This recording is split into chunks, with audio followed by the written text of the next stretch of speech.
What's up, YouTube? This is Too Raw for TV. All right. So before I get into this video, I want to give a shout out to one of my subscribers for contributing to the channel. I want to give a shout out to Daryl Sloan for his contribution to the channel. And Daryl is a person who is a big time NBA historian, and he loves you know the old school. He pays homage to the old school. Thoroughly he's thoroughly thought out how he ranks players, and he gives very educated opinions on the current state of the NBA and in the past, the players. And so shout out to him. Thank you for the support to this channel, and I want to thank everybody that contributes to this channel, and also to the Patreon. So I want to thank all you guys who support this channel and my other format. Now, in this video, I guess I'm going to piss off LeBron fans. I don't know, whatever. I do want to talk about one aspect of LeBron's game that is one of the weakest, aside from his outside shooting.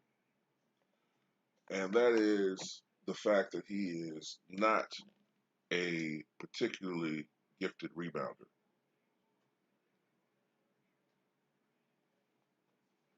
Now, by that, I'm not saying he's the worst rebounder of all time. Klay Thompson is not a good rebounder, but he's a perimeter player who's primarily a shooter, you know, and a perimeter defender. So you don't expect him to get more than the 2 to 3 rebounds a game that he gets. But what makes LeBron such an underwhelming rebounder, in my opinion, is the fact that, number one, we're constantly bombarded with the fact that he's this huge physical specimen, this great athlete. Kendrick Perkins made the absurd notion that he was the most gifted athlete of all time. He's bigger and stronger than everybody's position. And because he has the basketball in his hands so much, and because he, initiates the offense and the fast break, you expect with all of this logging that he gets, that he would average double-digit rebounds. But in reality, LeBron has never averaged double-digit rebounds in any season. In fact, I don't believe he's ever even averaged 9 rebounds in a season. He may have averaged 8 one year. But look, Michael Jordan had a season, 88-89, where he averaged 8 rebounds. We're talking about a 6'6" or 6'5", 200-pound guard. LeBron this year is averaging 7.8 rebounds per game. For his career, he averages about 7.3 rebounds per game. That's not very impressive. Number one, for a guy who pads his numbers as much as he does, his rebounding numbers are still not impressive. Number one, look, I get it. He's playing on a team with Anthony Davis, and some other bigs. So his rebounds are not going to be like astronomical. I'm not saying he needs to be Andre Drummond. I'm not saying he needs to be DeAndre Jordan, but his rebounds are underwhelming. Look, Larry Bird played on the front line with Robert Parrish. Okay, he played on the front line with initially Cedric Maxwell and later on Kevin McHale. All right, 2 dominant post scorers and dominant rebounders. But he was still able to average 10 rebounds for his career.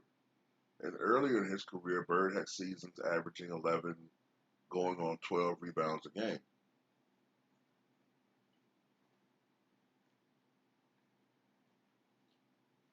Bird with a bad back, right? In fact, Larry Bird with a bad back.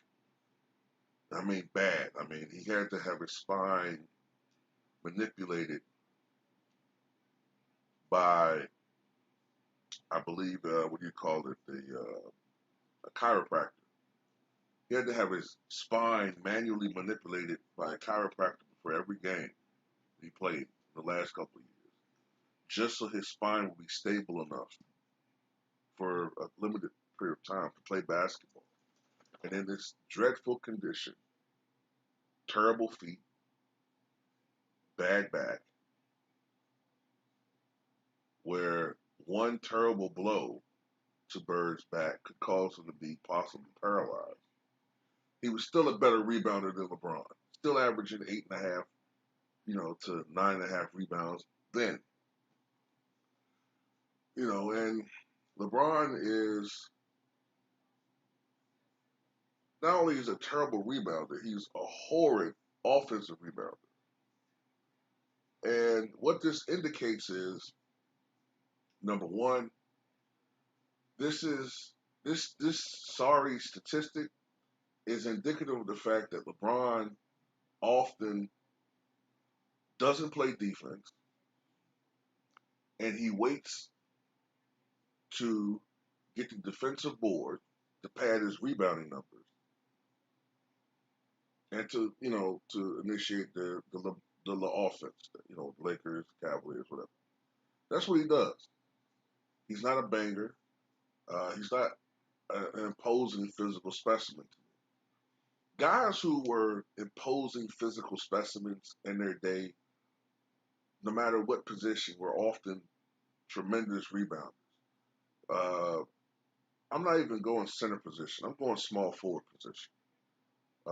Look, Gus Honeycomb Johnson played in the 1960s into the 70s, averaged 12 rebounds a game for his career.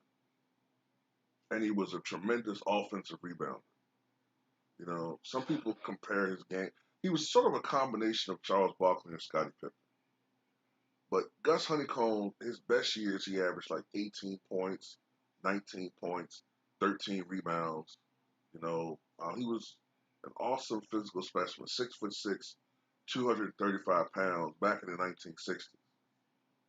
You know, Oscar Robertson was a better rebounder than LeBron James. Charles Barkley, when he came into the league, started off as a small forward.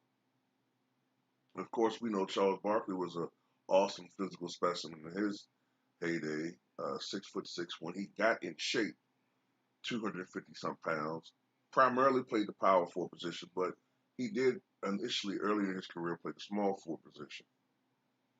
And we all know he's the shortest player ever to lead league in rebounding, 86-87 season, where I believe he averaged 14.6 rebounds per game.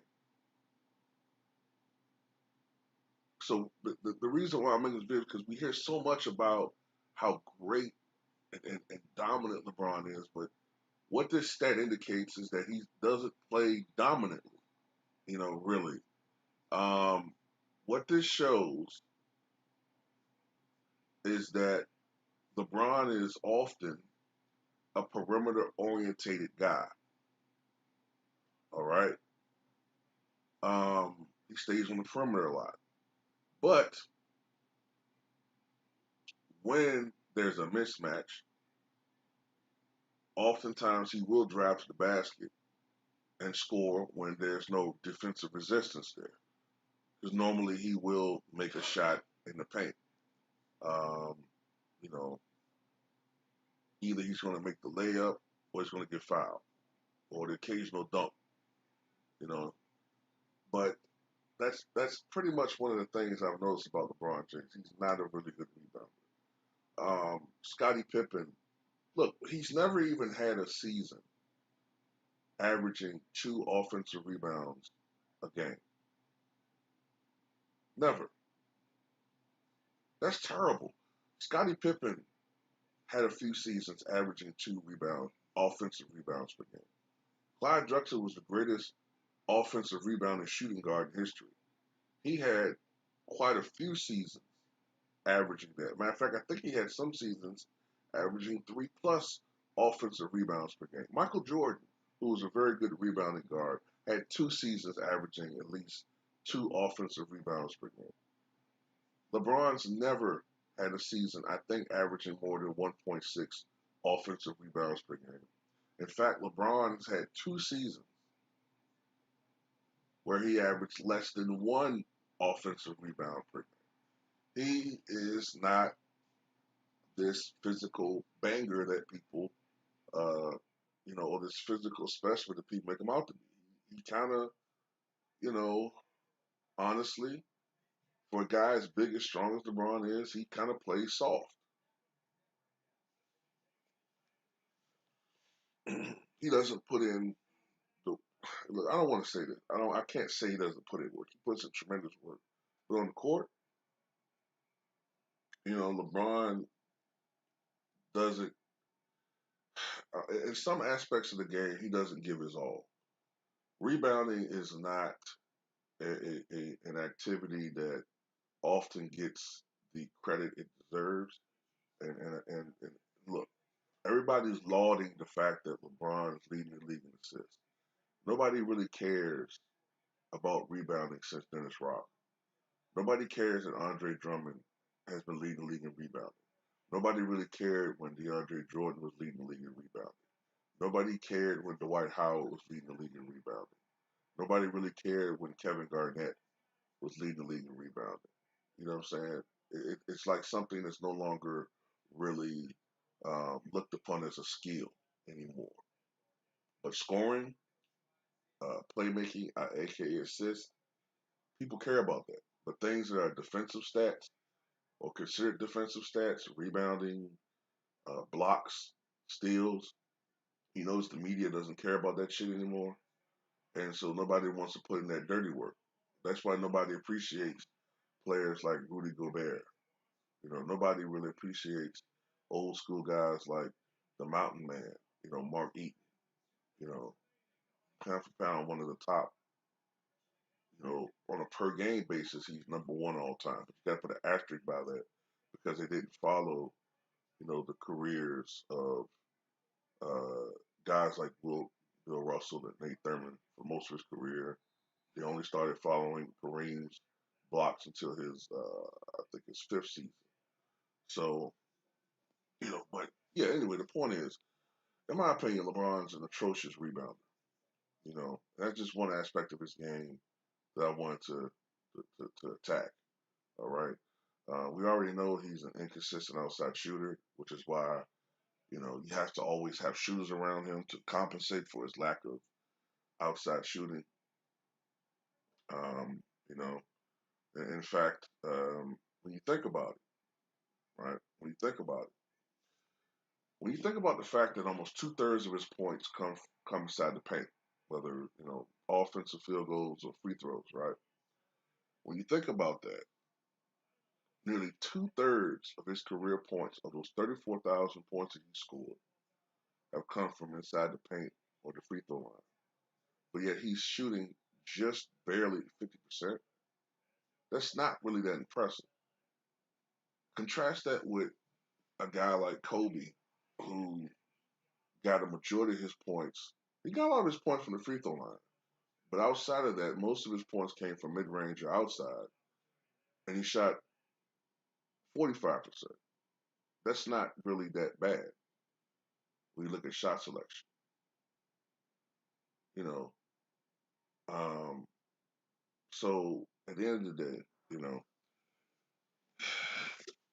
not to be picking on LeBron, he's a great player, but sometimes I get a little annoyed at the hyperbole of the media. And a lot of us do. So tell me what you guys think.